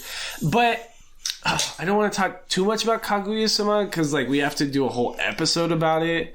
But it's just, it feels like the immediate... me neither. I don't want to talk about it that much, but... The immediate thing... We were supposed to watch it for this episode. Yeah, we were supposed to watch it for this episode, which is why we progressed so much. Hopefully you'll be out of the gulag next week. So we'll have it easier next week, though, because we don't have to watch as many episodes, because we've already seen it. Exactly. So... I've already watched season 1. I just need season 2, and by the end of next week, I mean... I'm not going to watch the last 3 episodes till, like, Friday. Okay, yeah. Yeah, that's what I do too. And Kaguya-sama is super popular, but again, like, looking back on I Want to Eat Your Pancreas, it's just there's just like a drop off in direction in production, and that's why I don't like projects where the director and the producer are the same person. It feels under budgeted for sure. Yeah, it feels under budgeted. I feel like if they would have had a good budget. Well, it's because I've never heard of this studio. I don't know who Studio Voln is. Me neither. They've produced nothing that I've ever seen before, and it's just I feel like if they would have had maybe more time or maybe a little bit bigger budget, because I really like the character design.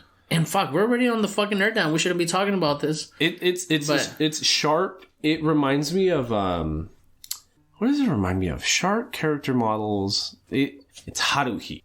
It's the melancholy of Haruhi Suzumiya. Yes, sir. And I miss the Haruhi of Suzumiya a lot because, like, I've said it before, that's one of my favorite anime ever. The 3rd episode. Yeah, that was the 3rd episode. We only watched the first 3 anime because I recommended those. Mm-hmm. And I need more of that kind of energy. If it takes everybody ripping off of Makoto Shinkai to produce quality stuff, you know what I mean? We should just all rip off Makoto Shinkai. Yeah. What is he doing? Where's his next movie? I don't know, man. Asshole. Anyways, we are in the nerd down where the nerds get down. So I'll mention it right here and again at the ending just to be annoying, but please use hashtag #ImmigrantNerds to be entered into our February giveaway. At the beginning of this episode, I did not mention, but besides being entered into our February giveaway by using an original tweet or Instagram post using hashtag #ImmigrantNerds, for every like and retweet on tweets or Instagram posts using hashtag #ImmigrantNerds, we will be donating to Las Americas Immigrant Advocacy Center. Mm-hmm. Because to get Ted Cruz back from Cancun, we all got to donate. We all got to donate, yes. Yeah, that poor man. Yeah, that poor man. He had to, seek asylum in Mexico. Yeah. Because Texas was frozen over. Yeah. He did it for his daughters, he said. Yeah, he said. That poor climate refugee. Yeah. I feel bad for, like, the Zodiac Killer for... Don't fucking say that. For being confused with Ted Cruz all the time. Isn't he dead? Well, I don't know. Did they never catch the Zodiac Killer? They never caught him. What? Yeah. I didn't know that. That's what the joke is, that Ted Cruz is a Zodiac Killer. But I thought like those... Oh, I don't know. Yeah. I'm hella confused. Anyways, please, we mentioned it before. We mentioned it. We can pretty much mention it as much as we can, please help out my girlfriend's uncle, Enrique Sosa, Capi Sosa. Hopefully you're doing good, man. I know you're not going to listen to this because I know you don't listen to this, but I hope you get well. He has a GoFundMe page. We're going to retweet it again this week. He's going to be there. Please, anything helps. He's going through, stage 4 stomach pancreatic cancer. So yeah, everyone just please, even if everyone listening to this donates $1, that's like a good chunk of change. You know what I mean? Because we don't have a good sense of our analytics, to be honest, because the only analytic platform that works well is Spotify. That updates like progressively as Spotify. Mm-hmm. And we have 20 subscribers alone on Spotify. Mm-hmm. The RSS page, which is the platform that we upload to that like uploads to all the other platforms, lists that we have 20 and then 20 followers. And then the Apple one tells us that we are being listened to in like 40 devices. Right. So we have no idea right now how many people are actually listening. If we have at least 5 people, 50 people, and everyone donates $10, that's $500. You know what I mean? That's a good, that would help a fuck ton for something like this. Honestly, when Curbs wished us a Merry Christmas, that brought up my morale. Mm-hmm. 10 times %. I felt like I needed that again. And even just with Brenda's comment on House Moving Castle, it was enough. Yeah. Brenda Gutierrez, it was enough to be like, oh, somebody's listening, at least, Yeah. So it felt good. It felt really good. Please follow us on Twitter, on Instagram, at Between Nerds, on TikTok, at Between Nerds. We are trying to cut up that video we took last time of episode 31st. What doesn't make sense to me? What's up? We planned this whole month around a recommendation from Miss Rachel to do Rent a Girlfriend.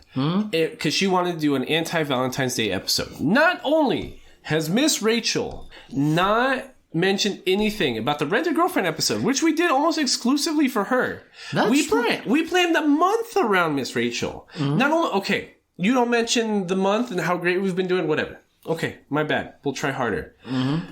Miss Rachel has not used #ImmigrantNerds to be automatically entered into our February giveaway, which will also help us donate further funds to the Immigrant Advocacy Center of Las Americas. Yeah, dude. Yeah, I am. It doesn't sit well with me. It doesn't sit well with me either. Because we did this for... Yeah, she had the idea of having Rent a Girlfriend. The audacity.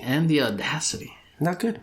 Not good. But please, guys, use #immigrants. We know we've gotten some interaction. Immigrant Nerds, #Immigrant Nerds. We've gotten some interaction in some Instagram posts. My girlfriend used it the other day. Yeah, she got some likes. Yeah, that one got some likes. That one's pretty good. So Mr. Seymour's just farting in the room. So helping with greenhouse gases. For me, as long as the podcast does not reach the same... what's the chick's name that wrote Harry Potter? The homophobic... Is she homophobic? I thought she wasn't homophobic. She made Gandalf gay. Yeah, but I think she kills him off or something, right? I don't know. Isn't that a hate crime? So, they're rolling something... J.K. Rowling. Got it. Okay, so there was a lot of drama today on their Twitter regarding Boruto. And Boruto is the sequel to Naruto Shippuden. Because it's about Naruto's son, correct? Yes. So... Machete. No, but here's the thing. So the issue a lot of the times with J.K. Rowling recently is that she has ruined the Harry Potter franchise because she keeps backtracking her own writing to try to appeal to Twitter, which she thinks is the public's interest in her books. Yeah. And what happened recently is the most recent... I guess chapter, I was going to say volume, but I think it is a chapter of Boruto because it's published monthly, so I think it's still considered a chapter. Mm-hmm. He killed off one of the main characters from the original Naruto, like the main villain almost. Mm-hmm. And it feels very J.K. Rowling-ish because all these people that grew up with this character and feel like emotionally involved and like bought merchandise are all of a sudden like, oh, just for the shock factor of people to talk about like this medium again, we're just going to kill off your favorite character. Huh. And so I don't know what Mr. Kishimoto's on, but he needs to get his shit together, because I was watching a video on YouTube recently about like the current state of Shonen Jump, right? And this same guy recently had a samurai manga on Shonen Jump and was being published, but it got canceled because it's bad. Mm-hmm. And it's yeah, it's just like you're that famous, you know what I mean? You made one of the most popular anime works of the past 20 years, and your next original work gets canceled. Like, I think I don't follow Naruto that well. This is gonna sound bad, but I kind of just keep up on the plot and like spoil myself. Yeah, and that's what I've been doing, because I haven't even watched Naruto.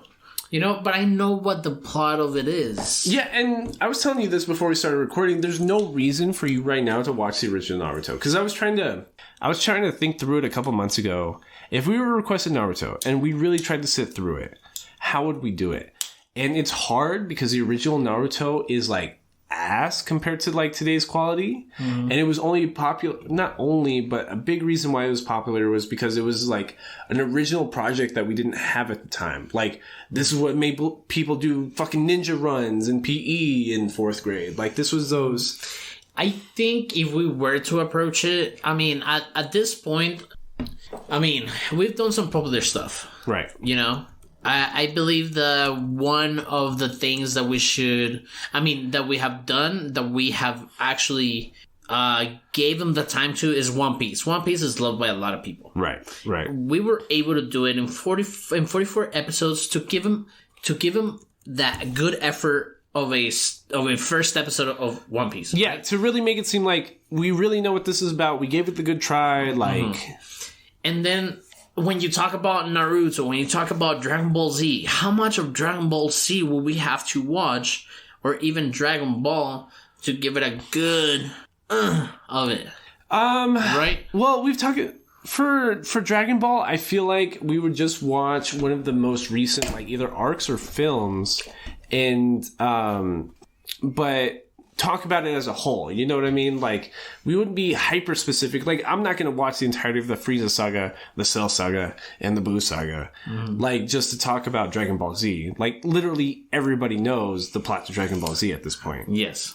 And yeah, so we would have to go through a couple of small arcs. Yeah, sub-arcs. But the thing for Naruto is, when I was trying to think, like, in chunks and pieces, like, as far as arcs are concerned, like, the first arc of Naruto ends at episode 57. So it's like, fuck, like, we would need 2 hard weeks of anime watching to get through season 1 of Naruto. We did it with One Piece. 44, though. Yeah. This is 13 more episodes. You know how ahead I've been until this point with anime? I think I was super ahead with One Piece. Yeah, well, it's because I pressed you into it, remember? Like, you were like, nah, I'm gonna do it. And then, like, we sat down one day. I know, but, like, we had Ghost in a Shell. Yeah. Movie. I already had a whole week on my own. You know, I watched it. Boom. And then we watched Fire Force. I had already finished it before we did the episode. Right. I rewatched it with you and Jacob here. Right. And then by that point, I was already half into, like, One Piece. Yeah. You know, like, I've been ahead so much until this week that I was told that I was going to work so much this week. I was like, oh fuck. I don't have time for the other one, because I didn't even remember Love is War. Yeah. And I remember last week we were confused on the order. Even I was confused. Yeah. I sat here and played, like, the episode where we laid out the month and played it in front of you, and I was like, oh, okay, so it's Love is War, and then I Want to Eat Your Pancreas. So, like, we were both confused, and then just you got caught up with work, and then shit just really popped off. But we have not been recommended Naruto. So, again, with the end of season episode in mind, I've been thinking, okay, like, do we go back on things that we haven't gotten around to that we've been recommended? Because it's like, we have none of March considered. And that's what I was going to say. Should we talk about March? We can brainstorm it, but, like, I would assume this conversation has no concrete value as far as, like... So, to that point, what I was thinking about is your friend Brenda recommended Blue Exorcist. Okay. I watched the entirety of Blue Exorcist as it came out. I do not remember it having a good ending. I remember it having good Sakuga for the time, like good freestyle, freeform animation battle scenes. Okay. So it's almost like Akuma got killed, but I watched it like 10, 15 years ago. So I'm not sure I remember it that well, which is maybe a good reason to get back into it. Okay. Yeah, definitely. And additionally, one I was thinking about that we were recommended forever ago that actually made it on a poll that we never watched was... You been going to tweets? No, it must have been like November, October, when we were trying to play in November. J. Alejandro Garcia, the guy that did my senior graduate pictures, the guy that won the the Fireflies candy tin, which was like the October giveaway. That seemed like so long. Like yesterday. Yeah, it was like either the August or October, September, whatever. One of those months giveaways. September, I believe. September, yeah. And he won. He had recommended the Dragon Maid one. Oh, Dragon Maid. I thought you were gonna say Miss Kobayashi's Dragon Maid. Miss Kobayashi's Dragon Maid, and then we also got suggested. No, but hold on. I have bunny one. Which one's the bunny one? I'm not something senpai bunny. No, I'm not a. Oh, bunny senpai. Yeah. I'm not. Rascal Does Not Dream of Bunny Senpai. There you go. Rascal Does Not Dream of Bunny Senpai. I have seen most of Rascal Does Not Dream of Bunny Senpai. I saw like the first half. And that one was really good. But it's just because like Rascal Does Not Dream of Bunny Senpai is a lot more like the stuff we've been watching in February. Oh, fuck. I'm not with it. I'm not with it right now. It's a lot of that. I'm not with it right now. Miss Kobayashi's Dragon Maid was sticking out in my mind because it's a lot more... All the characters are female, and it's a lot more progressive writing in the sense of like it's not shonen, but it's shoujo. Like it's as opposed to being written for young men, it's written for young women, but it's progressive writing in the sense that it doesn't feel like that. And it's not one of those like I want to watch it because Hollywood told me it's progressive and that means I have to care about it kind of things. It's one of those like I have not seen the kind of reviews that make it seem like it's that kind of cheap writing. Mm-hmm. It feels like genuine writing in that sense. Okay. And we also... Dead Man Wonderland? Dead Man Wonderland, that's been recommended by both Valentin Hernandez Jr., it's been recommended by somebody else on Twitter. I can't even remember. And our friend Keith. Well, my friend Keith on Instagram, he was talking about that one. Yeah, it was your friend Keith. He hit us up on Instagram. Yes, sir. Shout out to Keith. It made it onto our October poll because we made the whole month of October outside of a poll. And yeah, I'd be down for like stuff like that. You know what I mean? I want to get back. I need it because I want to get back to the recommendations, but I need to get away from the romance. I'm tired of being sad. Yeah. I'm really tired of being sad. Yeah. And I mean, fuck. Love is War is going to be fun. Yeah. You know, so at least it's not super like sad. I like season 2 a lot so far. Season 2 feels good. And maybe it's because it's a dub. Because the only thing we're not talking about the anime itself, but the only thing about watching it that felt hard this past week is with season 1 only being a sub. There's so much dialogue and so much writing on screen. It's super, super hard to follow as a sub. It's super hard to understand what's going on. My girl was like, oh shit, I have to read up here, I have to read up there. Because not only are they telling you dialogue, they're telling you like things that are written on a paper. They're telling you things that somebody else is saying or thinking. Because there's a lot of moments where a character is in her head and then somebody's talking on top of that. Yeah. So they give you both dialogue. So I'm reading. I'm like, I'm not even looking at the animation. I'm just like, it's hard. But once you get to the dub, it's like, oh, this is way better. This is so much easier. Oh yeah. Like it feels like a whole different anime. Like I'm excited to talk about that. I'm excited to watch anything that is not romance or rom-com because I mean we did it for February, bro. We did it for October. I feel like we don't have a lot of theme. October months. Was spooky stuff. Yeah, I know. That's why. Theme month. Oh, I thought you were talking about we did romance for also October. No. So I got you. So that's what I'm saying. Like I don't feel like we have a lot of like theme months, but I'm glad we're doing them. Yeah. You know? It feels fun. I don't even know what because I can't think of Christmas anime. There are anime with plenty of famous Christmas scenes. Christmas scenes. Yeah. But not Christmas theme. Yeah, there's not a whole Christmas spirit, I'm gonna kill you, or... There's not a whole American Thanksgiving anime. They eat a lot of KFC for Christmas dinner over there in Japan. Did you know that? Weird. Yeah. Weird. I've seen that in an anime and I don't know which one it was. Yeah. But, yeah, I can't even think about what else happened this week. I mean, we said we were going to have a short nerd down, but it seems like we filled it up pretty good. WandaVision comes out tomorrow. We will talk about 2 episodes next week. We're still planning the season 1 episode recaps and season finale. And I'm very excited because we get to recap on some episodes with good quality audio.